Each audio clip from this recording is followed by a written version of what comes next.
Ou você é efeito ou você é causa. Porque não tem duas opções. E, obviamente, que irão ter situações na sua vida que você vai ser o efeito de qualquer forma. Mas, se você faz isso consciente, muda o jogo. Então, vou dar um exemplo. Eu entrei na estação Eucalipto e fui para a estação Santo Amaro. Eu tive a ação de entrar naquele metrô. E o efeito não foi causado por mim, foi causado pelo metrô, pelo vagão, pela pessoa que estava dirigindo, que me deixou em Santo Amaro. Esse foi o efeito. Mas eu causei a minha entrada lá consciente. E teve um efeito que não fui eu. Essa não foi minha ação. Eu sentei lá e teve uma ação do trem, teve uma ação do motorista, da energia, etc. E eu fiquei parado. Causaram, teve um efeito. Mas eu estava consciente desse lugar. Anotem aí. Só existem dois lugares, causa ou efeito. Ou você está no mundo das causas, ou você está no mundo dos efeitos. Você precisa saber qual dos mundos você quer estar em determinada situação. Se você está no seu trabalho, você vai viver isso direto. Você vai ser efeito de algo que a empresa causou. Porque você é um funcionário ali, ou do governo, ou de uma... não importa, funcionário público.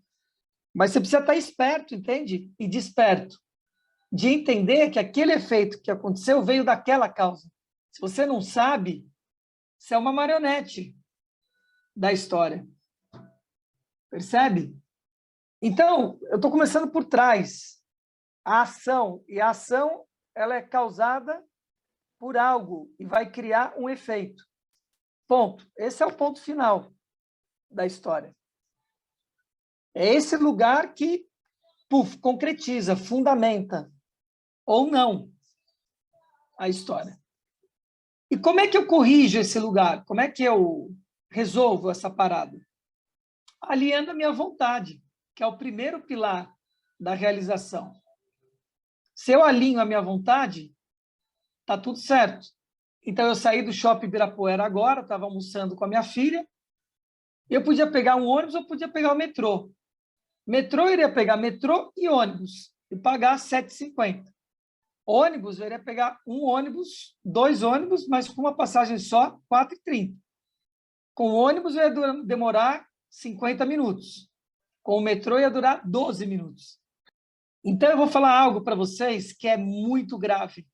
E é seríssimo que eu vou dizer para vocês. Preguiça mental é mortal. E não é mortal para o corpo físico, é mortal para a alma. Esse é o pepino. Mas, Luiz Marcelo, a alma morre? Morre. A alma morre. Morre, da mesma forma que morre o corpo físico, morre a alma. Como assim, Luiz Marcelo? Que papo de doido que você está falando aí? Você está falando de comportamento humano, agora você está falando de alma? Como é que é isso? Né? Uma coisa não está desassociada à outra. Por quê? Porque quem é que vai dar o comando a essa ação? Eu vou repetir a pergunta, quero que você pense. Quem vai dar o comando a essa ação que nós estamos falando? Quem é que dá o comando? Isso é pensar no comportamento humano. Isso é Platão. Isso é Sócrates puro. Isso é Heráclito. E a hora que você faz exercício, você nunca fez exercício, o que acontece com o seu músculo? Cansa, não cansa? Dói, não dói? E o exercício filosófico é com o quê? É com o músculo? É com o quê? Dói. Cansa. Fadiga. Estressa. E é isso. E está tudo bem. Se você sabe que é isso, então vamos treinar essa pindega, entendeu? Você evoluir comportamentalmente é você treinar o seu cérebro. É você treinar a sua sinapse. Não tem outro jeito. Se você quer ter músculo de tanquinho na barriga, ou no mínimo um abdômen estruturado, músculos para sustentar a sua articulação, você vai ter que treinar.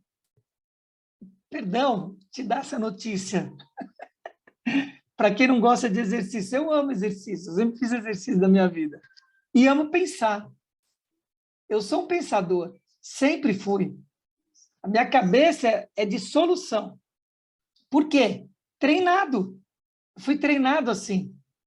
E não foi treinado assim Depois, fui treinando assim quando criança, pela minha mãe, porque sabia que ia trabalhar das 7 às 11 da noite e que eu tinha que ficar em casa e me virar. Vai virar como? O que você vai fazer? O que você faz? Como é que você faz? E eu sou ativo. Então, ela me dava corda para essa atividade, entendeu? Para a imaginação, nunca bloqueou a minha imaginação. Uma criança é ativa, é criativa, uma criança. Esse é o segundo pilar, porque você não pensa sem imaginação. Não é possível. Para que você ache solução e você pensar em múltiplas possibilidades e analisar o que você vai fazer, você precisa pensar, cara. Você precisa imaginar. Precisa dar asa a esse lugar. Se tiver travado, isso é como um músculo travado que você vai malhar. Não vai malhar. Com a articulação travada, músculo travado, não vai funcionar. Uma coisa vai puxando a outra, percebe?